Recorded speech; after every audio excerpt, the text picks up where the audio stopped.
Welcome to the Vertical Buzz.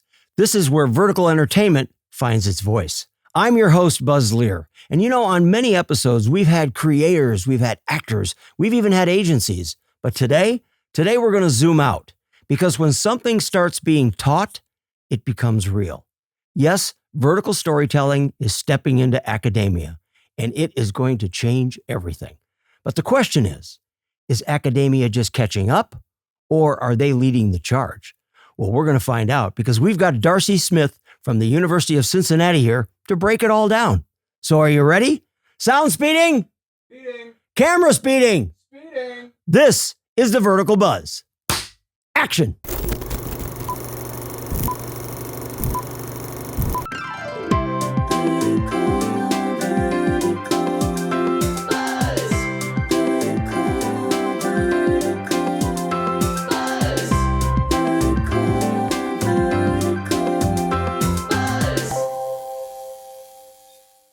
Well, that was fun.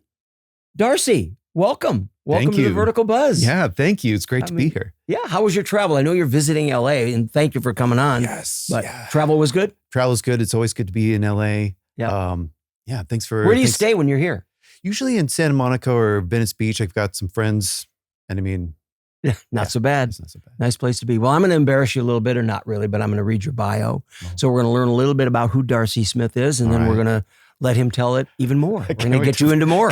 So here we go. Well, this is what you sent me, so we're going to go with that. Anyway, we got Darcy Smith here. Darcy Smith, he is currently the Director of Digital Performance Lab at the University of Cincinnati and a professor of acting and voice, working at the cutting edge of actors training, motion capture, animation, and digital performance. Now, with over 20 years, he looks like he's about 12, but he says he's got 20 years of experience here. 20 years as an international voice director and a coach. He also is the creator of Vocal Combat Technique. I can't wait to hear about that. A groundbreaking method now used in programs all around the world. Darcy lives at the intersection of art, technology, and the future of performance. So here you go, ladies and gentlemen, Darcy Smith. Hey, welcome. Thank you. Yeah, it's great. It's a real pleasure and an honor to have you here. And I will just tell the story because it is a specific story about how I even found Darcy Smith. I read an article about vertical storytelling that are, becoming more and more. There's probably 10 or 15 articles a day now. But back when I found out about you and what you were doing at the University of Cincinnati, I mean, it was an immediate, well, wait a minute. You are actually addressing and teaching vertical acting at the University of Cincinnati, which was like, well, I haven't heard anybody doing that. So you have to be on this show because you guys are at the cutting edge. So just tell me about that. Tell me about that moment where you said, this belongs in a classroom. Yeah.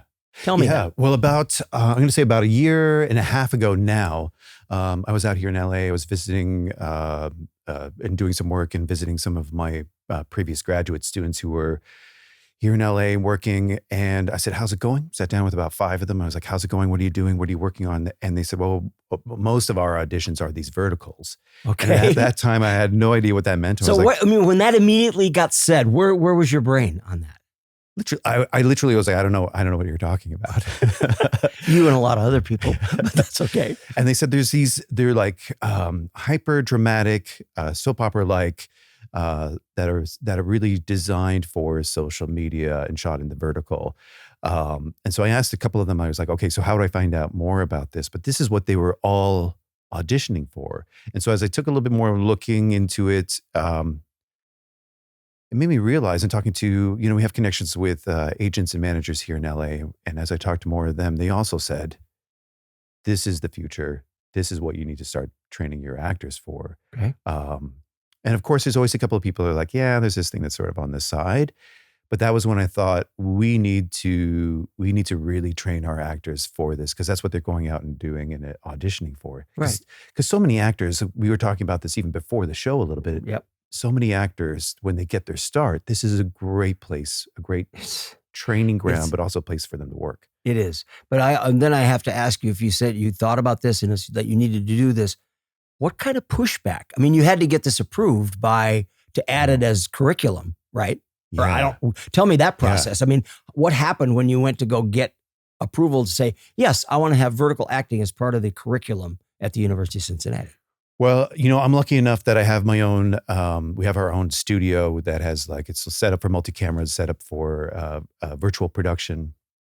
So that kind of the process that we had already sort of ready to go is there. Okay. The biggest buy-in, I'll be honest, was my students. Really? Because my God, I would have completely thought it was going to be the opposite. No, I mean, wow. Most of my colleagues are sort of like, we don't know what it is, but we trust you. Okay. So that's great. The trust factor. Right. Yes, I get that. Okay. But for my students, a number of them were like, they didn't even know what it was. They were like, what is that? So we had to sit down and watch some of them together. And that was just part of the first part of, okay, so what is sort of level setting? Like what's best practices? What is the genre? Understanding the genre. Because when we teach acting through the camera, one of the things I think that is so important is not just how do you act for the camera, but how do you act for different genres. A lot of drama programs focus a lot on, like dramatic scenes, but they don't necessarily do procedural or comedy. So taking a look at different genres. So soap opera was something that they were like, oh, okay, we're going to approach this like it's like any of the other things that we look at. How do you perform inside that kind of genre? Okay. Well, so what does a vertical acting class look like then? What does that look like? Yeah, the first step, again, is that we want to take a look at best practices. Like, what is the shape of one, taking time to watch it? Because like anything, when you audition for something, if you audition for Law and Order and you haven't watched a Law and Order episode, that's not going to go well. That's not going to go well. No, it's not. You got to be prepared to do even an audition. And that's something that all actors need to learn. And I think that's true. I think that's true not just for the students that we're training, but anybody who wants to get into the business. 100%. Is start by watching it, watch different verticals, watch what the tropes are, watch also where it's going. And so that really was our first step. Okay. And then as we were shooting and practicing in the vertical, I personally began to find like, I had to shift some of the teaching that we've been doing with them because so much of the focus that we were doing was so like, slight movement with your eye or like, just shifting the, maybe swallowing or, changing the micro expression. Kind of how you get trained for traditional film and TV. Yeah. Right. Sort of like, Netflix kind of thing. That's right. And all of a sudden I was like, no. We need your body again. Because so many of them were standing there. They're just standing like completely still. Yeah. We need that physicality. That's interesting because we've talked, I've done several verticals and I just know that when you get in with some of these younger actors, the character that they've created before even the shoot starts is a much quieter character than they end up with because they will show up on day one and we'll launch into our first take, our first scene, and they're talking pretty soft or they're very little eye movements. And it's like, no. I need you. Director's like, okay, that's good. Let's just bring it up a level here. Let's get a little bit more soap opera-y. Let's get a little bit more emotional. Let's get a little bit, you know what I'm talking. I mean, it's all you have to be. It's almost, to me as an actor, it's almost more theater-like. It's almost live theater-like versus even camera acting. So you got to be a little, broader. Not quite. It's that in-between moment. It's that I'm not going to go like I would on a Shakespeare stage. Yeah. But I'm not going to go like I'm a quiet moment in an A24 film. No.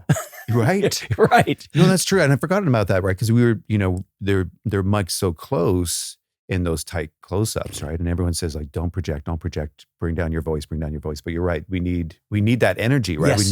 We need that emotional commitment. Yes. Because you have to approach it that you're going to end up with a cliffhanger at some moment. Right. In a vertical. Right. Hopefully. Yeah. Hopefully. That's exactly it. Yeah. Hey, you know what? So when you do these classes and you start getting into it, then you start shooting scenes and reviewing them. And just like, I'm trying to draw back on my 100 years ago when I was in college, but as to what we learned in theater classes. But so you're shooting scenes, reviewing them, going over it, taking notes. They're going through the whole process. Yeah. And what we try to do is having them have the experience of shooting like a short, like supremely short vertical, just like 6 episodes. So they have a chance to sort of feel what it is like to sort of get maybe to that paywall. Like how do we act and perform to that paywall? So you even keep paywall into the equation. We don't charge anything. No, I know you don't charge anything, but that's what's fascinating. So you really are going the full distance. We're trying to, given so the budget that cool. we've got. We shoot on a blue screen, so we edit in post, just to give them a sense of like, okay, this is how you act in space, and this is how you act inside the frame, and also just the style of creating a character who has that kind of arc and those kind of archetypes, because again, it isn't necessarily something that they've seen or been asked to do before. Right. Yeah. Are you listening up, all you universities and film schools out there? Because if you aren't, you better start catching up here, because this is getting really important. You said they were skeptical, but now that they've gotten over a little bit of, whether they were skeptical or just going, wait a minute, what is this? Do you think they're embracing this now?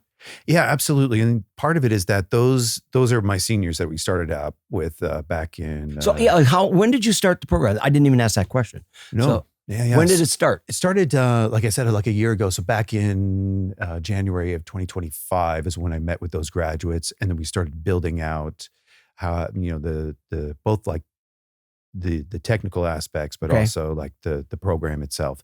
So it's only been out. You've only been having this as part of the curriculum for a little over a year. Even less than a year. Yeah. So we started in August of last year. So this year, this calendar year, is your first full year of vertical acting. Yeah. Wow.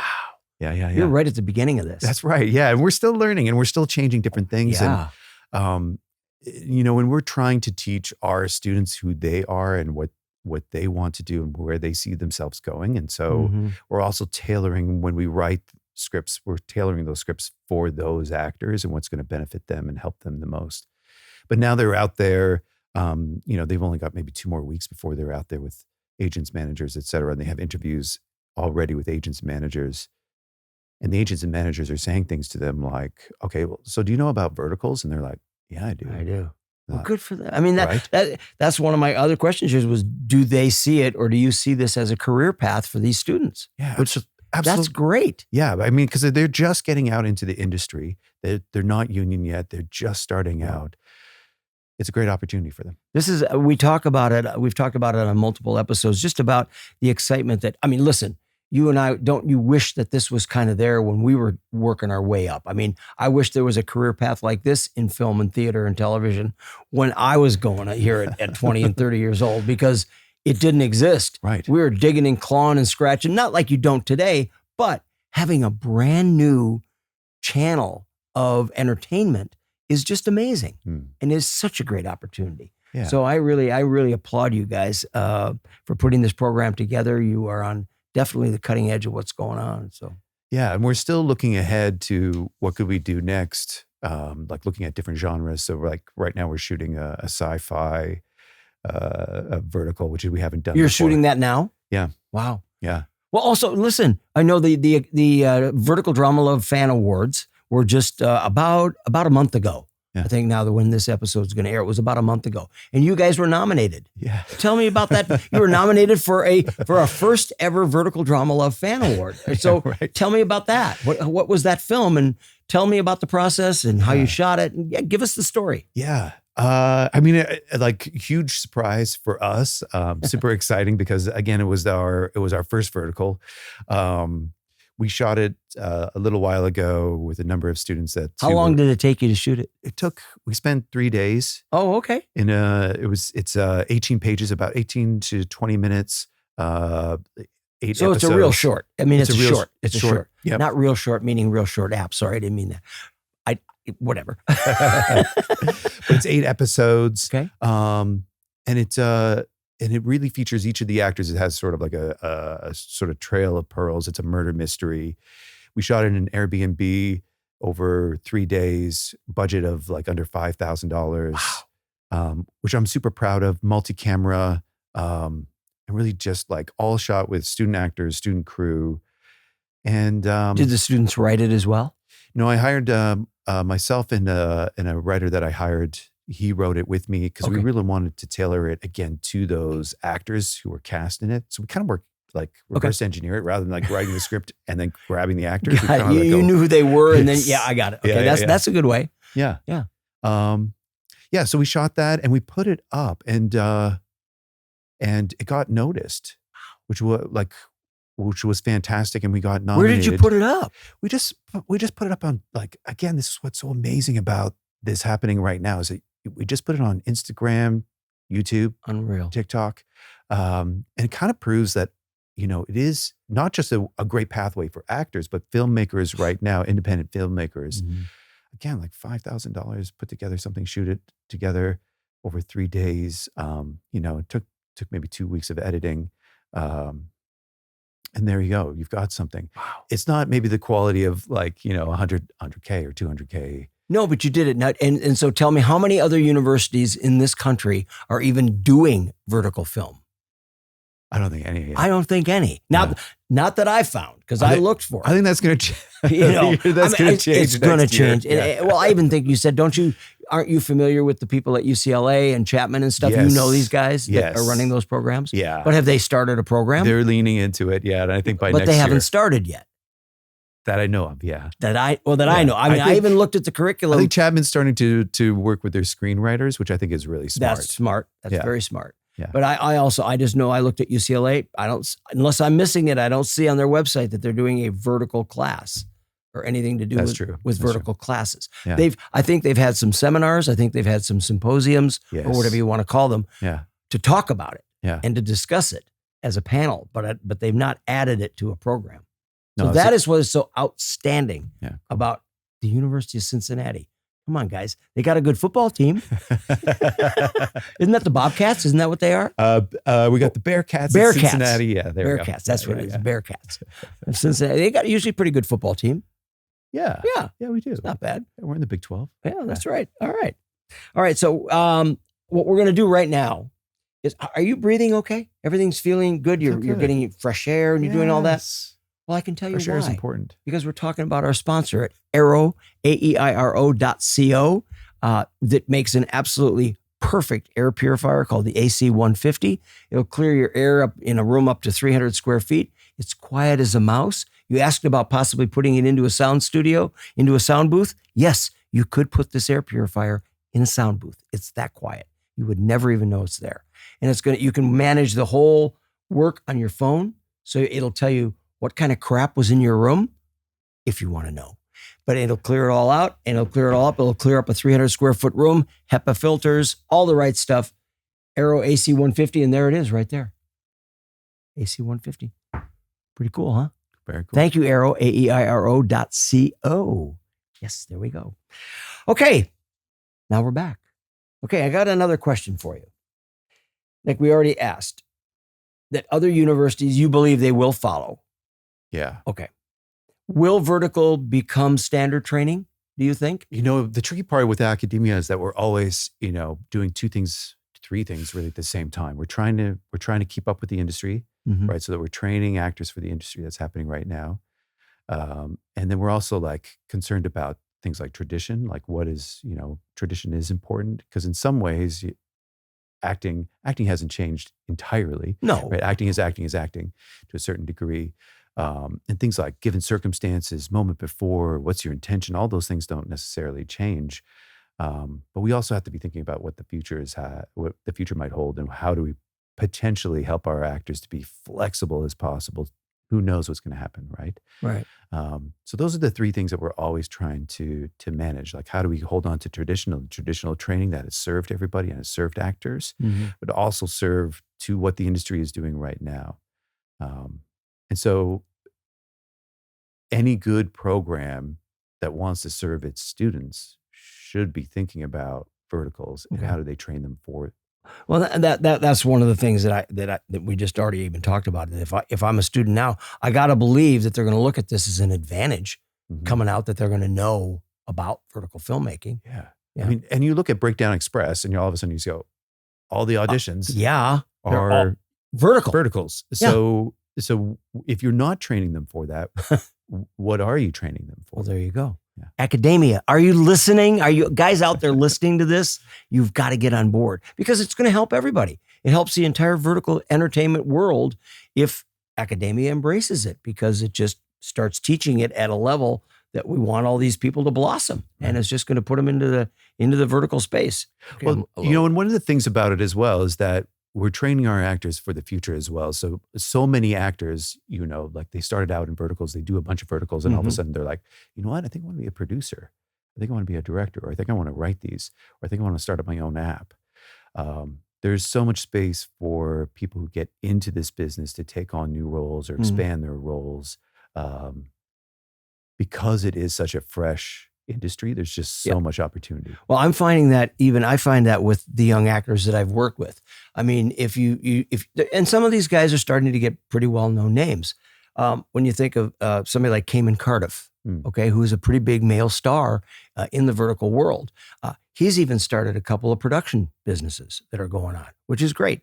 A guy I've worked with like 2 or 3 times, his name is Royce Lundquist. He just started a company that is doing vertical advertising, which is another story. It's becoming bigger and bigger every day, the whole vertical world, because it's advertising where? On your phone, where you're seeing your ads. Right. So he's starting a production company doing advertising. Right. And then there's other guys that have started their own apps. I mean, look at Share a TV. This was a group of women that all got together and said, you know what? We want to launch our own app. So any of these really cool, fun, entrepreneurial things that are going, well, another one, we just had him on an episode just very recently, a guy, Felix Murbach.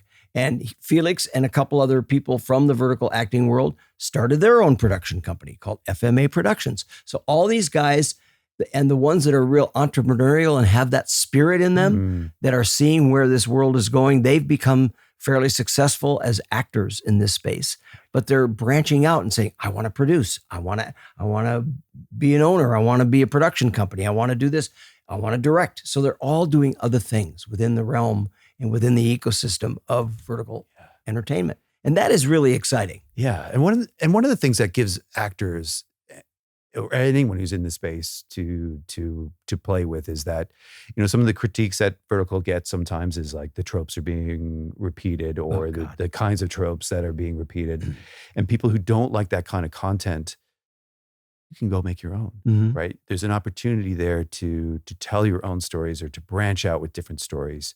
Because at the very beginning, for some of our students, they were like, I dig the format, I understand the format, but is there an opportunity here for me to tell a different story? And my answer is like, yes, like 100%. Right? Write it, shoot it. Yes, because, and that's what they talk about all the time. And they, by being I mean, the industry of vertical filmmaking and some of the major people that are running the apps and the companies and the production companies, they have this feeling like, oh my gosh, we can't do a horror vertical. We can't do a comedy vertical. We can't do a dance vertical. Yeah, you can. Yeah. You can. Yeah. Or a musical, whatever. you can. I mean, just look at Share a TV. They just launched To Her Beat, which is a completely, it's a chorus line type vibe in vertical form. And it's all about a ballet academy, and they dance their butts off on the stages, and the cinematography is beautiful. It's a well-written script. So people are now taking chances and that are outside the box. Because in vertical filmmaking, as you know, the data that is gathered is all gathered on the fans that are watching. And the fans that watch, and when they get their spikes, it is so sophisticated that when they get this data, they can tell, oh my gosh, when this person stabbed this guy in the arm and blood starts squirting out, there's a spike in viewers. There's a spike in any of these cliffhangers that they give you when they're holding a gun to somebody or they're punching them and they're knocking them out. Yes. All that stuff goes on. Well, that's fine. And that gives you views, but there's got to be more beyond that. Yeah. There's got to be more. Yeah. So there's got to be able to have the capability to do reality TV and comedy and horror and a bunch of other genres. Yes. But that's where the independent filmmakers, I'm trying to think of one. What was the guy? Like Snowflake Productions. These guys are doing incredible stuff. Or Gamma Time. Or Candy Jar. These are the guys that are stepping out of the box and really starting to do new, exciting shows. Yeah. We're shooting this sci-fi right now, but the next one that we're working on and ramping up for is a series of based on true stories. Like one is a crime story. Oh my gosh. And one is like partnering with a nonprofit in the Cincinnati area, right? And telling their story and trying to promote some of the So are these like small little stories within a total? Yeah, we usually shoot about 8 to 10. And then just like, again, like minute and a half Oh, wow. And we're getting better at the story. I'll be honest, the first ones that we wrote, we're still trying to like learn and I think we're better now, the getting that cliffhanger kind of ending and writing that in at the beginning. We were still a little Netflixy at the beginning. But you know, why does it doesn't 100% need to be cliffhangers. I mean, but for our students, it's a good practice for them. It is. So as like a learning, I think there's a difference between us, what we want to just create, and also like, that's the balance that we're also doing as well. We're performing, but we're also trying to teach. But I just want to tag back to that thing you were just saying about data and capturing that, is that when we do a theatrical production, right, all we know is how many tickets did we sell? Did it sell well? Did it not sell well? Right. But we don't know how many people actually liked it. You know what I mean? Like they might leave and be like, okay, I went and saw that, but I did it. Whereas all of a sudden when we started posting these, I've never gotten data like that before. Like we were like, oh my gosh, like you're getting viewers. How many views? And where they're from. Right. And what their age is. That's right. And how long did they watch it? That's right. You know what I'm saying? So we got all of a sudden, I was like, oh, so we did one of them we did was a sitcom. I thought for sure like, oh, that'll take off because, there's a lot of comedy that's on Instagram. It didn't actually do all that well. And I think part of it is because there's so much competition in that area. But our murder mystery and our medical drama, those ones we had the algorithm loved that. We got way more views, way more likes. And I think partially it's because we weren't competing in that same area. Right. But all of a sudden to get that feedback, right? We never got feedback on the stuff that we used to make before we shoot something. And now within a week, we're like, oh, is it working? Is it not working? And so that we can kind of like, in the future, we can kind of adjust what kind of work do we do? What do we do to get that increase in terms of views? And so that is all really cool. So what surprised you most about the data? What statistic maybe surprised you most? Well, it's not a huge number, but like when you think about how many theatrical productions we do every year and how many people come in and then how many compared to how many views we got.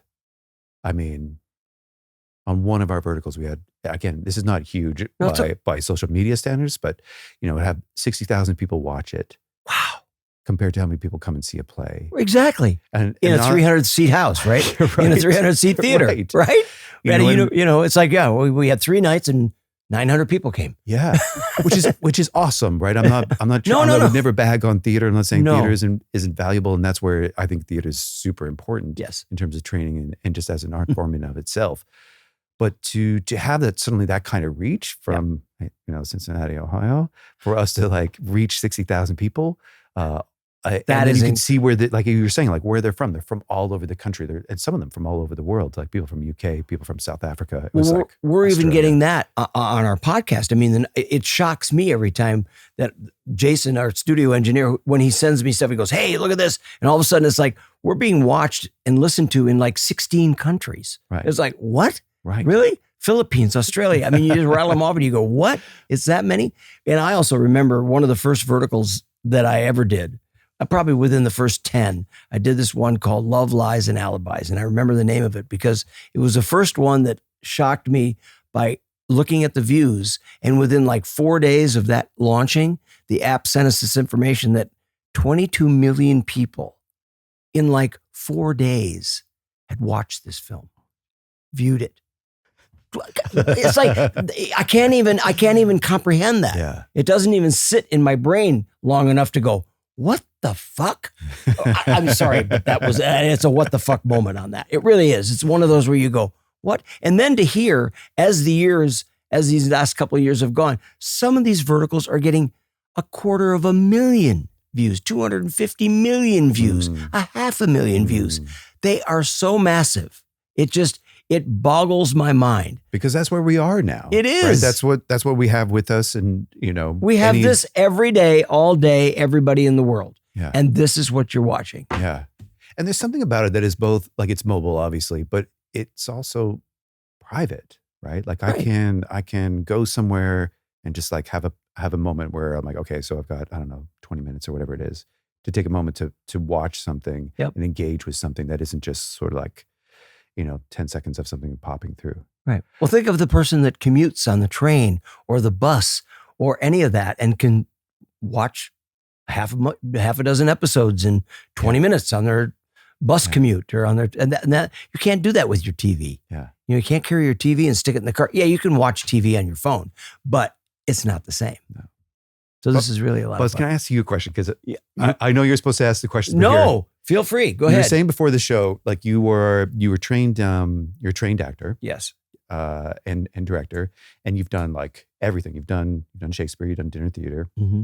What would you say, like, let's say my students were here and they're watching this right now.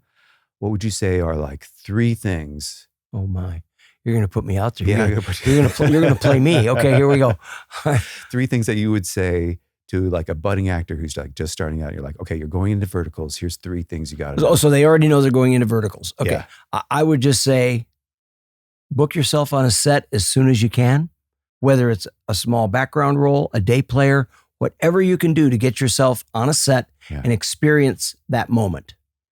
And I would do that for I would try to get on 2 or 3 in a row, because that's also how you're going to meet people. Yeah. And it's also how you're going to start really observing. I'm a very visual person, so I know that I learned a lot by watching these actors move around. It just was different framing for me as an actor, which I had never, I didn't learn vertical acting. So it became something I had to learn. Right. I had to learn the framing, how to stand next to a person, how to look at a person, how to know that there's only going to be 2 on camera. Trying to put 3 into 1 frame in vertical is always really tricky. Mm-hmm. So it's learning that, but getting on set and experiencing it and being there as many days as you can. Yeah. Because the more you're there, the more you're going to meet people. And I would audition. I would just audition every single day. Mm-hmm. I would just audition for anything in vertical that I can do.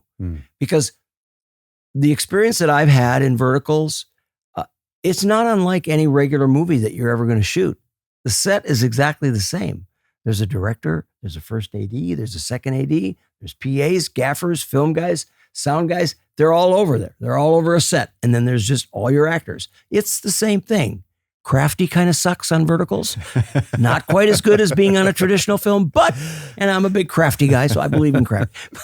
But other than that, those are silly things. But I would just put myself in there as fast as I could. Okay. Because as a young actor, to have this opportunity at this space and this time and space does not come along very often. And it might change, and right? It might change, and it's going to evolve. But I do believe that the evolution of verticals means that it's going to get better and better and better. And we're going to get better and better at understanding how to use it, where to use it, what it's going to mean to the entertainment world. Right. Because it's a new addition to entertainment.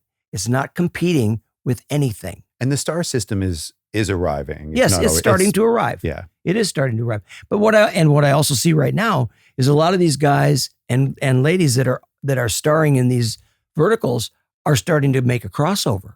I mean, you got a guy like Noah Findlay, who is a big male star in this world. Well, he's done, I don't know, Noah's done probably 50 verticals in his time. But if you notice, he just landed a Ryan Murphy series called Love Story. He was in Love Story, the JFK Jr. story.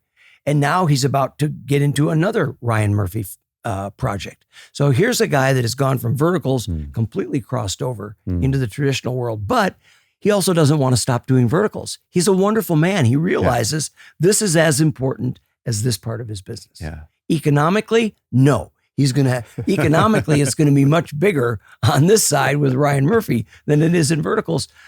But he's got such a love and a passion just for acting, right, that it's that opportunity to be in front of a camera. Okay, so your first advice is get on camera, and bring your own craft. Yep, and bring your own crafty and get on camera. That would be my one advice. What's the other one? Okay, so what's your second piece of advice? Would you say? Second piece of advice: just pay attention and learn everything that you possibly can about vertical filming and vertical filmmaking. Not even so much vertical filmmaking.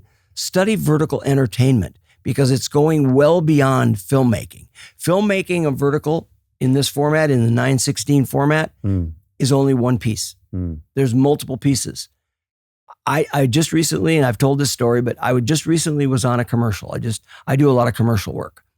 And this was the first commercial I was shooting that they were shooting it 2 ways. They were shooting it horizontal, and they were shooting it vertical, because they were shooting it for TV and they were shooting it for social media. Yes. So they had both orientations shooting at the same time. Yeah. That is the world today. Yeah. And it's not going to change.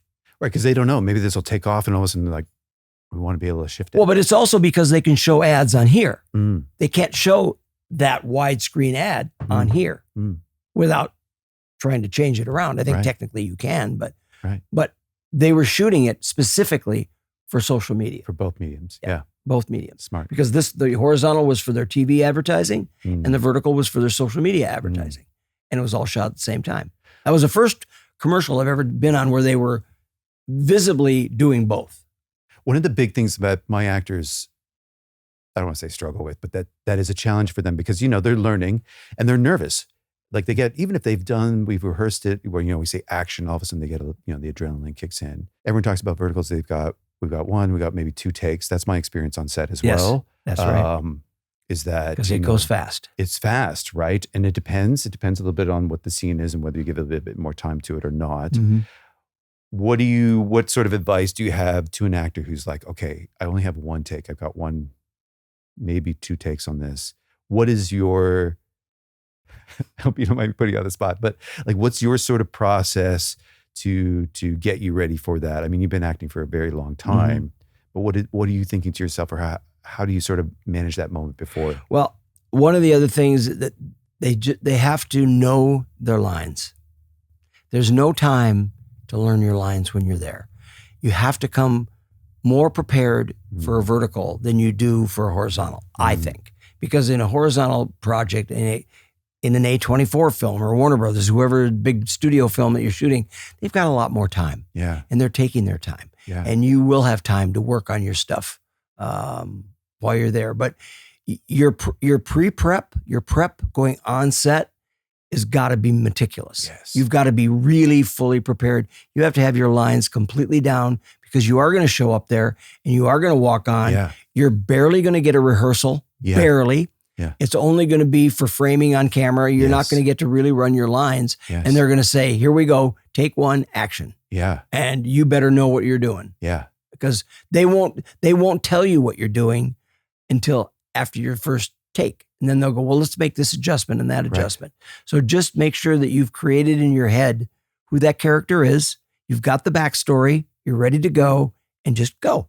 Yeah. And take it from there. I mean, because very few of these verticals, I think, pre-production, I've only, out of 38 verticals, I bet you I've had 3 table reads. That's it. There's no time for even a table read. And in most films, you're going to get a table read, maybe 2. And you might even get 1 in person because so much of it is done on Zoom now. But the table read is non-existent in vertical. I've been telling my actors to save all of their auditions because sometimes they get cast off in an audition. And I'm like, go back and watch what you sent in because that's the thing they're going to want you to do on the day. Yes. Don't record something and then delete it after you've sent it in. Hold on to it so you can go back and kind of reference it. That does help. It helps them understand the context of what that casting director saw. Yeah. You're right. I do. I guess I just do that inherently. I do that because I'll go back. Internally. I'll just go because I'll get cast and you do so many auditions and my process of doing an audition is I do an audition and I immediately forget about it. It's like, I don't want to know about it. It's like, okay, this audition's done. You gotta let it go. Yeah. Next. It's gone. Yeah. And if all of a sudden you get an email that says, oh, we put you on a veil. We put you on a veil. You go, oh, what the hell? When was that? When was that? Yeah. Then you have, because it'll be several days, several weeks even, and all of a sudden you get that, you're on a veil. For what? What did I do? So then you can go back. So you do want to kind of hang on to it. Yeah. But that happens all the time. I mean, it happens. Well, and one of the things also like the scale of it, right, is so different. Like you were saying, both of us were talking about how, the size and our voice has changed. That's not quite so. There's not that quiet, thoughtful moment where they're going to see the little tear run down. I mean, whatever it is. There might be a moment. There may be a moment. But, one of the things that I would love your perspective on this, because one of the things that I say to my students is, the phrase that I use is like, eat the cheese. Eat the cheese. Yeah. Like explain, eat the cheese. Well, they sort of, they're like, this is, they're kind of reading, they're like, Darcy, this is really cheesy. I'm like, yeah, you got to eat it though. You got to eat it. You got to enjoy it. You got to embrace it. You got to like commit to Commit to the bit. Commit to if the I, seats. if there would be something that I would tell you, I would love to come talk to your class. So have me in and I'll talk to your class. Let's do it. Because we'll do that. But if there is one thing that I would tell them, they do have to take these early days, because we are still in the very early pioneering days of vertical filmmaking and vertical entertainment. They have to take these scripts that are here now and just accept it, because cheesy, yes, 90% of them are really, really cheesy and not well written. They're very clumsy. Many of them that we see here today they're coming from maybe an IP that was shot in China 4 years ago. Yeah. And then it's been translated into English. Yeah. And you'll read it and you'll say, what the hell? How does this doesn't even make sense. Yeah. And it doesn't. There's so much of it that was the name of a film, lost in translation. I mean, that is what a lot of this becomes. So there is not so much anymore. It's gotten way better. Scripts are now being written in America by American writers, which is a very different culture than the Chinese culture, Sure, or even the Italian culture, or any other. I'm not putting down any culture. It's just that things are written differently in different cultures. Right. So there's different things Different that hit styles, different styles, different everything. So now that there are more writers within each of these platforms in the U.S. that are U.S. writers writing for U.S. market, it's gotten better. But I think no matter what, you have to commit to and ground in whatever it is. Like you ground yourself in the reality and the truth of that story. Yes.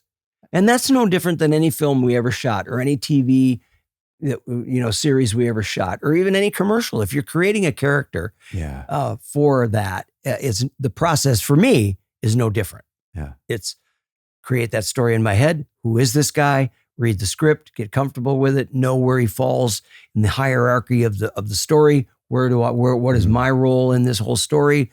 Create who that guy is, and learn your lines and show up and do it. Yeah. So it's not that complicated. Yeah.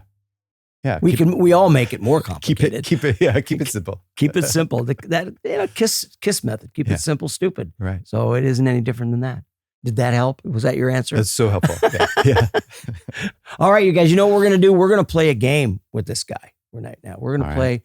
Yeah, we're going to play. You ready for a game? Are you up for a game? I'm ready. For a game? All right, we're going to play a game that is called Rapid Fire. This is Rapid Fire with Darcy Smith from the University of Cincinnati. Okay, here we go. And how this works is that I'm going to read a series of questions. Keep your answer short. Okay. First thing that comes to your head, hopefully. Doesn't have to be one answer, one word. Okay. But if it is one word, it's one word. Okay, gotcha. You coming? Okay. All right, here we go. You ready? I'm ready. All right, here we go. Drum roll, please. Okay. Vertical acting in one word. Oh. Passion. Great. Biggest mistake actors make in a vertical. Not committing enough. Harder or easier than traditional acting? Oh. I think it's harder. I think it's harder only because it's learning a new muscle memory. Yeah. Because your muscle memory is traditional, at least when we've been taught. So this is a new thing. And just viewing it, you have to view it. You got to view it. Yeah. Yep. One skill actors need to master for this format. We kind of talked about it. Yeah, grounding, emotional. Yeah. Truth, yeah. Yeah, I like that. What are we not teaching enough of? Oh. Nonverbal communication. Like what does your body say? How's your body move within the frame? Love that one. Vertical storytelling.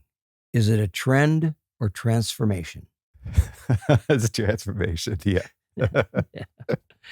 Are we early or are we already behind? Oh, wait, who's we? You and I or anybody, if you're in it. If we're in verticals, are we early or are we already behind? We're on the edge. Yeah. Yeah. Yeah. We're right I'm going to believe and feel enough that we're still a little bit early. Yeah. I think we're early on it. I think because we're in it, we hear about it more with other people. Yeah. But I think generally if you walked out on the street today and you approached 10 people and said, what is a vertical film? 9 of them will not know. No, that's true. I just believe that right now. That's it's true. not any bigger than that right now. Yeah. And I think it would be lucky if 1 out of 10 said, yes, they know what it is. Right. Yeah, that's fair. In 5 years, does every university and college in this country teach this program? Maybe not every, but I think most of them will be. I think 5 years? Yeah. I think 5 With the years speed for sure. this is moving, I got to believe that. Yeah, I hope so.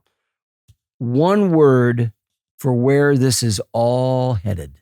I'm trying to find another word for democratization, like something that says like the freedom for people to tell stories that they want to tell. I think that's what's going to happen. It's So just freedom. Yeah. That actually 1 word where vertical filmmaking is headed, freedom.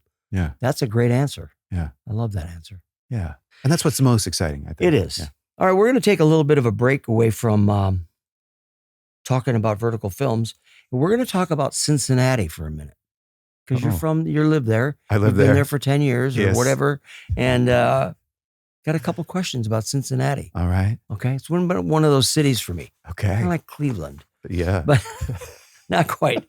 Okay. So I'm going to ask you a couple of Cincinnati questions. So all you people from Cincinnati, you better pay attention. And your students, if they're watching, you're going to hear some answers here. Okay. You ready? All right. Skyline or Gold Star? Come on. Okay. First of all, you better explain what Skyline and Gold Star is, because I happen to know. I was asked one time, before he explains it, I was asked one time when I went to Cincinnati on a business trip, do I want my Skyline 3-way, 4-way, or 5-way? And I thought, wait a minute, I'm in a different film here. So this is Cincinnati chili, which is chili on top of pasta. Yeah. and then a ton of cheese, Right. and then onions or beans. So what are you, Skyline or Gold Star? Oh, I'm in trouble. Don't do it. That's what it is, you guys. It is chili on top of spaghetti. Yes. And if you put chili on top of spaghetti and you add cheese, that's a 3-way. It's a 3-way. There If you go. you put spaghetti, if you put chili on top of spaghetti, and then you add cheese and onions, that's a 4-way. I think. And then you get the ultimate 5-way. You get it with chili, spaghetti, cheese, onions, and beans. You got it. There you go. There's the way you get it, believe folks. Okay. Now I got to ask you another one. Okay. Geta. Yes. Okay. Yeah. Geta is specific. I actually enjoy it. Geta is specific to Cincinnati. Yeah. Explain Geta. It's sort of, I think the people in like Pittsburgh call it scrapple or something like that. Or, it's like a.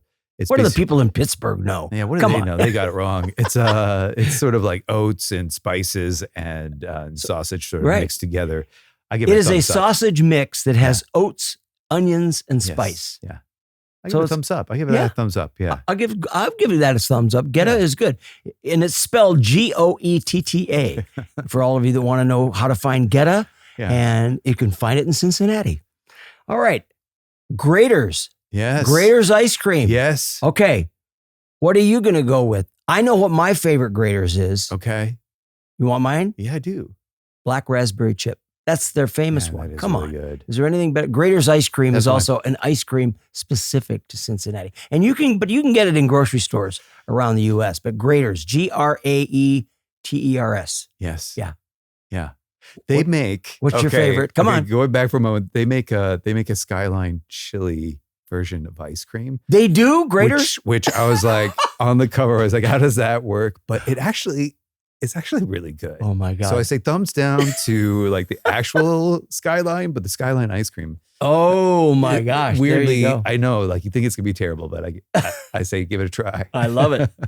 Cincinnati Bengals or Cincinnati Reds? Right now, the Reds. All right. Come on. Okay. Good for you. Yeah. Their Bengals have got a problem. They got. Okay.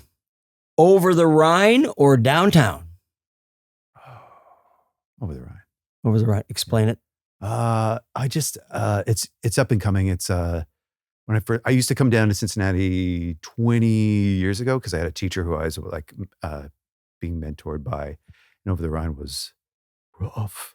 It's rough, but now it's an excellent place to go. Okay. Yeah. There you go. Over the Rhine. Go visit it. It's a great place. I've not been, so when you come out and work with our students, I'll come out and work with the students. We'll go over the Rhine. There we go. Have some all right. chili. Give me, and here's one of the other ones here. Give me your best. You have to try this Cincinnati moment. You have to try this if you come to Cincinnati. Like if you come to Cincinnati, you have to try this. What is that moment? I think you got to come to Findlay Market. Okay. Findlay Market. It's an outdoor market and indoor market, but you're going to find that is where you'll find. Because one thing about Cincinnati is that it is kind of the birthplace of a lot of inventors, both in terms of food and foodies. Like some of the best restaurants in Cincinnati, like it's unbelievable. Right. Like not a big town, but excellent food. Well, that just brings me to the final statement about Cincinnati, which is that Cincinnati, you know what it is? It might be one of the very few places in the entire world where food becomes a conversation starter before even talking about art. Yeah. It is, right? Yeah. I mean, Cincinnati is very famous. You wouldn't think of it as a food famous place, but it is. Check it out. Cincinnati, Ohio. Lots of love going out to Cincinnati, Ohio. All right. That's our rapid fire with Darcy Smith on the Vertical Buzz. And we're going to just take a big, deep breath. And then we're going to let that out. And we're going to talk about Aiiro. Aiiro, Aiiro.com, Aiiro.co. The air purifier, AC 150, cleans up to a 300 square foot room. There it is right there on the board. Let's give it some Vanna White hands here. What do you think, guys? AC 150, 300 square foot HEPA air filters. You can manage the whole operation on your phone. It's the best air purifier on the market. So check it out. Aiiro, Aeiro.co. And there you go, Aiiro air purifiers. So how did you like that rapid fire? Was that good? That's good. Bring it. Cincinnati. Huh? That scared me for a moment. I was like, well, now we're just going to put little clips of Cincinnati all over Instagram, and then we'll see what the people of Cincinnati say. Sponsored by Cincinnati. Yeah. Hey, we sent out a press release prior to the. We were talking a little bit about the Vertical Drama Love Awards, and we're going to talk about that here right now. We sent out a press release about the Vertical Drama Love Fan Awards that I was the host, along with Molly, and one of the few outlets, not few, but we had several outlets pick up the article, but the Cincinnati Inquirer. Yes, picked it up. Yeah, they picked up the article. I know, and ran the article on the Vertical Buzz. So that was pretty cool. We liked it. So we're a hometown paper now. That's right. We got an article. All right, so let's talk a little bit about I know that about a month ago we were at the Vertical Drama Love Fan Awards, which were the first ever awards for the vertical space. You attended. Give me your feeling of what did it feel like to be in that room with that community of vertical, passionate, crazy people? Yeah. Well, the thing about verticals has been how, I don't know how else to describe it, but the lack of gatekeeping, right? That it is so bringing people in who haven't maybe done a ton of work before, also like embracing each other. And when somebody wins, everyone's standing up and cheering, right? Everyone else is like, there isn't this. All I can tell you, that room was completely electric. Yeah. During the awards, and so much love for each other and for the work and the celebration and the growth of it. Yep. To have that kind of celebration with everybody, yeah, it was beautiful. Oh yeah. And so, did you get to meet a lot of really cool people that you had not met, or? I mean, how did that go for you? Fantastic. Met a bunch of producers, new people who were working on new apps. So for me, in terms of networking, it was fantastic. That's good. So we're already like, I'm ready to have conversations with people about the work that we're doing now. Mm-hmm. And for me personally, it's a great opportunity for us to platform our students in a new way. So like, again, like we've been talking about, how do we introduce them, not just the medium, but how do we get them out into the world and get them seen? Again, like a young actor in school, getting seen by 60,000, getting 60,000 views. Amazing. Casting agents, producers, it's a win-win. Yeah. So let's segue back to something we talked about in the very beginning, and then got sidetracked by verticals. What do you think? Tell me about the voice work that you're doing at the and you've created this lab, or you've created. Tell me about the voice work. Yeah. So for the last 6 years, I've also been directing in video games, mostly in voiceover. Wow. And in a variety of So you different do the video games. directing? Yeah. Okay. So like all kinds of different games, everywhere from like sort of fantasy games to military simulation games. And in these games, there's a lot of like efforts. In Canada, they call them oh no's. Oh no's? Yes. Sort of like you get shot Oh, and you get no. stabbed. I mean, it wasn't and they hard to scream, say, or "Oh, they no." set on fire, Yeah. or whatever it might be. And a couple of years ago, I had a group of actors come to me and they were like, we've got to do these like super extreme 2-hour sessions where we're like screaming, set on fire. We've been shot multiple times. We have to do multiple takes of this, and we're like destroying our voices. Can you help us out? And I was like, sure, I can help out. And at the time I thought this will be easy, but actually what they have to do repeatedly for 2 hours, super intense, because it can't just sound like you're on stage, like help. It's got to sound like really, really intense. So we did a study, with the otolaryngology department at University of Cincinnati. What is it? What department? The otolaryngology department. So this is where like the ear, nose, throat people, like they take a look at your folds. Yeah. So they scoped me a bunch of times. We did a bunch of screaming. We took some voice actors who've done a ton of like screaming, et cetera, for video games, recorded them. So we knew what the target sounds were supposed to sound like. Cause the feedback from a lot of people was originally like, okay, they can do it healthy, but it's no good to us because it sounds healthy. It doesn't sound like they're getting burned alive. So we went back, trained actors how to do it in a healthy way. And we did 2 studies to sort of like test, okay, is it healthy? Healthy meaning it's not going to hurt their voice or their vocal cords or anything. Yes. Because we're trying to reduce injury. Like some people would go into those 2-hour sessions and they would like burst their vocal folds.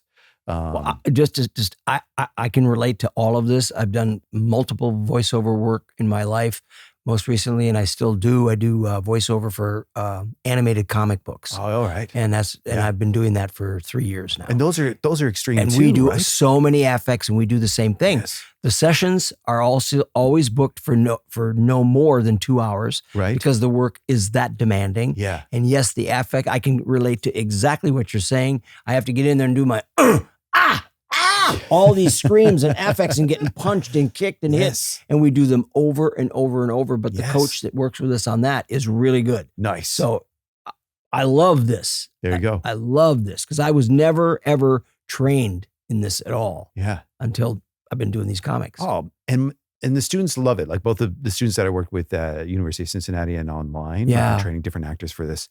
And they love it. At the end of it, they're like, that didn't hurt. Like they do a scream and they're like, they laugh. Oh, that's They're like, so cool. So just teaching them how to scream, how to do all these kinds of sounds so that, they can survive the next day.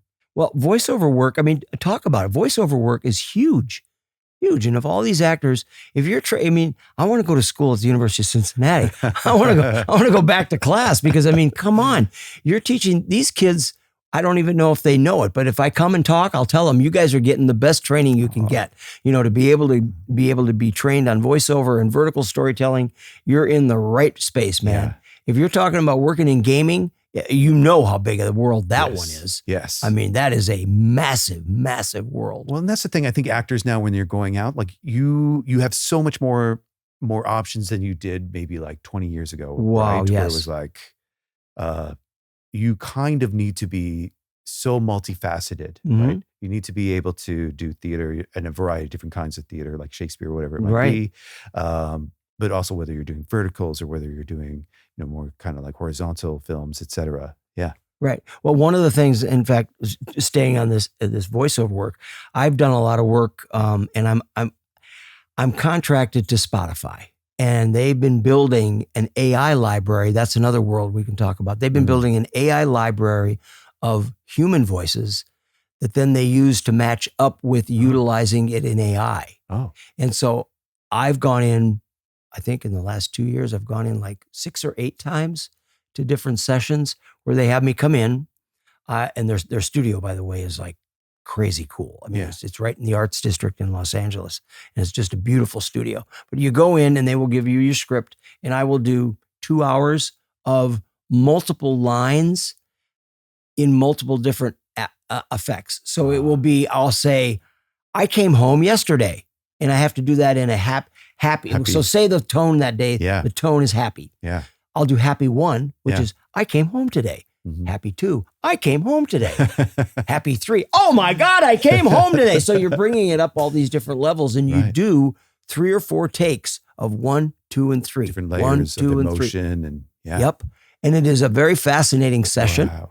But again, a 2-hour session in voiceover is exhausting. Yes. It can be. Yeah. Very exhausting. Yeah. So so they're building that library. And what happens then is that it is a very good contract. I know that it's very solid, that if someone picks up my voice and utilizes it in some format, I get paid for that. See, and that's the thing. And it's the right way. Yeah. You know, I look at things, I look at SAG and I look at the other different unions. It's like, you guys take a page out of Spotify. I've had my lawyer look at that contract. It's perfect. It's like, no, as soon as somebody picks up your voice, you're going to start getting paid. It's like, okay, great. Yeah. Which hasn't happened yet.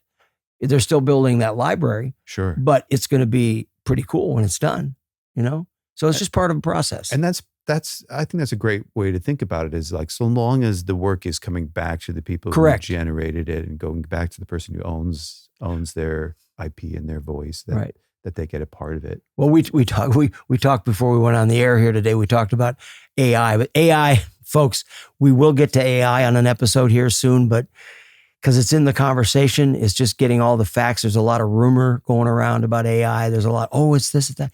I do want to get into AI because I do believe that there are pieces of AI that are extremely helpful in a lot of different genres and formats and businesses and things like that. But where that's going to all fall out in the entertainment world, we're not all quite clear yet. But it's important what you just said, which is like, you know, you have a contract. Yes. And you looked at that contract. And and the thing that I say to my students anyway right now is like, look at your contract. Always. Yeah. Always. And if you don't know, if you're like, this is above my, you know, like I can't, this is, you know, I'm not able to look at this contract and understand it, then ask someone who does. So what more on the voice work do you do in this lab? Yeah. So we also, we're doing animation. We also do motion capture. So our students do 2 kinds of motion capture. So optical, which is like those suits. You've probably seen them. They have all the markers on them. And that's something that we do in training our actors, both in terms of their physicality, right? And in terms of their body. You probably have heard some point in your life, like for acting for the camera, people will say the camera doesn't lie. Right? Like it's like it captures all the truth. Same thing with motion capture. Like the body doesn't lie. Those markers, they don't lie. If you move and you make a gesture that's untrue, or just like you're moving for the sake of moving, we see it. We see it in the markers, believe it or not. So all the time, we do a bunch of work and training before we go into the suits. But I keep saying to them, as soon as you start to see the data, you're going to be like, oh yeah, that movement wasn't actually... I didn't have the motivation for that movement. And even your breath and your body, we see that breath and the inspiration of why you're moving or where you're moving to. And then we do another one, which is, just from camera, and then it's in animation. So they have animated characters that they do in real time. We record it. So both their voice and their body are being like layered over with a cartoon animation. Wow. Yeah. That's fascinating to me. I've never done that work, but I've always looked at it. And, when you see the little clips and documentaries of like Avatar and how they're doing all these things, so fascinating. Yeah. That is just really, really cool. Yeah. And it all intertwines, right? Like at the end of the day, acting is acting, but it's just, how do I act for this medium? And what do I need to do in terms of my scale or my emotional commitment? Exactly. This other thing, this is the way my brain works sometimes. The other thing I had in my head about your young actors, the thing that is also an advantage to them that they need to start knowing is that there are agencies now that are representing vertical actors. And that is new as well. So I know that my agent here in Los Angeles, she is Eris Talent, and they were one of the first agencies to add vertical actors as a division. It's a complete division for them. Smart. And with your young actors, if they are starting to track down agencies and they realize they've got a vertical division, they're going to be ahead of the game. Yeah, these guys. Because where it came to my mind, I think, was on the contracts, because that's where your agencies can really, really help. Is that once you get an agent, it makes it so. I know I was independent for a long time, but now that I have an agent, it's like You're sending me Yes. a contract. You're sending me an NDA. Whoop, send it over to the agent and say, "You look at that. I'll work on my lines. You work on the contract." Right. You know, Yeah. so it's important. Yeah, It's agents important are to so them. important. And your student actors are going to be well ahead of the game, more so than most people. Thanks, Buzz. So that's the plan. That's what we hope. That is exactly the plan. Or do you have anything else that you'd like to talk about? I think I'm curious what you think, Buzz, about, as you were saying, there's more American writers who are starting to write now, and we're getting, and that there are cultural differences, obviously. Do you see, for my students, sometimes the question that comes up, and I know this happened a lot at UCLA as well, is there like some of the stories that are being told right now, is there space for other stories? And how long will it take before that becomes a bit more mainstream? Or is it going to be like, or do you see in the future, each app is going to be a little bit more tailored to particular people or tastes? What do you think about that? I think that there's room for all of it. I mean, I just think that the field of what's available for vertical filmmaking right now and vertical entertainment. Yeah. The thing that's available I think that I use this image a lot because I'm a very big fan of Dances with Wolves, the film. When Kevin Costner is sitting on that horse and he's looking at that entire plain of South Dakota, and he's looking out there and there's nothing but wide open space, land, nothing. That's where we are with vertical. We're standing in that spot and we're looking at that field. I can build anything I want because it's just open season out there. Yeah. So that's really what I think. So do I think that there can be other genres possible or other apps possible? Yes, I believe there's room for anything right now in vertical. We are the early adopters, and there's an advantage to that and there's a disadvantage to that. The advantage is we can do whatever we want. The disadvantage is figuring out what the fuck that is. Yeah. It really is. It's like there is so much that sometimes it overwhelms me to think. My brain will go so fast that, I could do this, I could do that, I could do this. Then it's a matter of saying, yes, all that can be done, but now I've got to prioritize it. So I better get a board and say I'm going to do 1, 2, 3, or at least start something. Yeah. And that's going to even shift as things shift. So we're so new in this entire vertical entertainment world that I do believe that anything is possible. I mean, I know that's a cliche statement, but you can do anything you want. You put your mind to. Yeah. That's what this is. Yeah. And so it's just a matter of having that right, creative, open mind to say, yes, I can do this. Look, 90 days ago, I set out to do a podcast here on the vertical film world, vertical entertainment world. I had no idea whether this was going to work. None. No idea. I met a couple of people at an incredible podcast studio right here in Glendale, California. He didn't know what they were. The studio didn't understand really what they were. Had heard a little bit about them. But over these last 90 days, we've gone from here to here in everything that we are doing, knowing, trying to achieve, and what our vision is for what the vertical buzz will ultimately become, which is the voice of this vertical world. And that's what we are attempting to be. So I think whatever you want to set your mind to in vertical can be done. It's probably a long statement to a short question, but what can I tell you? I agree. I think that there's abundance in the growth, right? It's that there's space for people to grow. Yeah.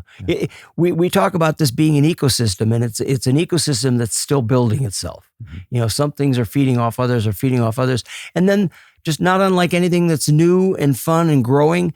Along the way, there's going to be some attrition. Some of the stuff that started early that was successful is going to fall away, and some of it's going to stick around. Yeah. Some of the stuff that didn't work in the beginning, like you say, you can look at an algorithm and go, "Oh my gosh, this comedy, it flopped." Well, maybe it did for then. Yeah. But who knows? I mean, will it make it later? Could be. I mean, it's one of the things, and I know I'm kind of pontificating here, but it's one of those things we talk about even with AI.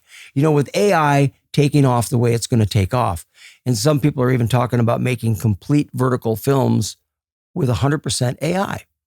Well, now you say you do this. Somebody makes a comedy all out of AI. And it's an AI actors, AI script. Everything was generated by AI, and they do it as a comedy. It flops. What do they blame? Do they blame the comedy? Or was the failure due to AI? Mm-hmm.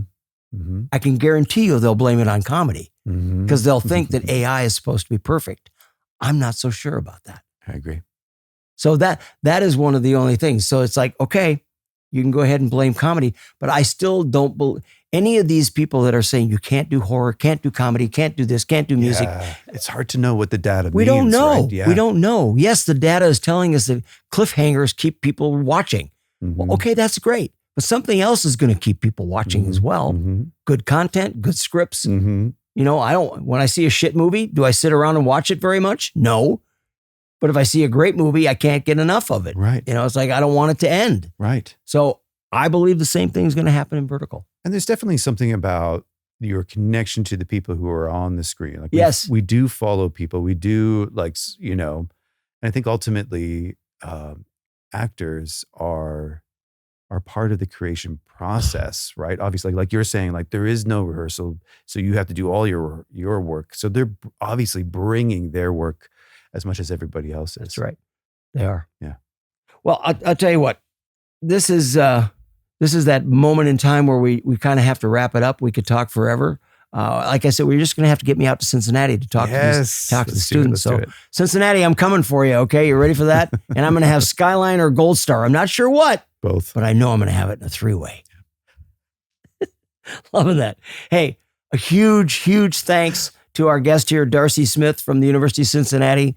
I mean, Darcy, come on. This is one of the most important. This really, truly is one of the most important conversations I think that we've had on the Vertical Buzz, because it is one of these episodes that's going to explain to people that, listen, this vertical filmmaking and storytelling is really taken off. Because I was very serious in the beginning. When something goes into teaching mode and school mode and academia, it's a real deal. So academia is going to evolve. It's going to keep this pace going, and it's going to be the next rise of vertical storytelling. And we just got to get every university out there to start teaching it, right? So Darcy, tell us where they can find you and your programs. Where can the audience find you? Track me down on Instagram, YouTube, and TikTok at the Digital Performance Lab. You can find us on the internet at University of Cincinnati College Conservatory of Music BFA Acting Program. We will put all that in the notes on the episode so you can pull that up. Nice. Okay. And you know what? As always, we got to thank, not gotta, but we want to and love to thank our sponsor, Aiiro, AEIRO.co, the air purifier, the most wonderful air purifier, the AC150, best air purifier on the market. We thank them for their continued support. Couldn't keep the lights on without them. It's very important. And of course, to our wonderful partners here at the Glendale Podcast Studio, Jason and Erica. They just put it all together and make this whole thing work. We love that. And of course, our social media director, Anna, who does an incredible job keeping us out there, keeping all the clips posted, keeping things running out there. And of course, to you guys, our fans, the audience, you guys you've stuck with us. We're growing every week. We're getting bigger and bigger and better. And all I do is I make sure I'm remembering to ask you, please subscribe. Don't forget to subscribe at The Vertical Buzz. That's at The Vertical Buzz. You can find us on YouTube, Spotify, anywhere that you find your podcast. We have new episodes launching every Thursday. So check it out. It goes up early in the morning. So when you wake up bright and early on your Thursday mornings, grab that cup of coffee, get online and watch The Vertical Buzz. That's what I would do, but then that's just me because I'm The Vertical Buzz. So that's what we're going to do. Anyway, thank you also to all the fans out there. You guys have absolutely been incredible, following us and going everywhere with us. Again, at The Vertical Buzz, make sure you follow us, subscribe, and do all of the above. And before I go, I always say this because it is very important, that the future, folks, of entertainment is in the palm of your hand. That's The Vertical Buzz. And we are the voice of the vertical revolution. Cut!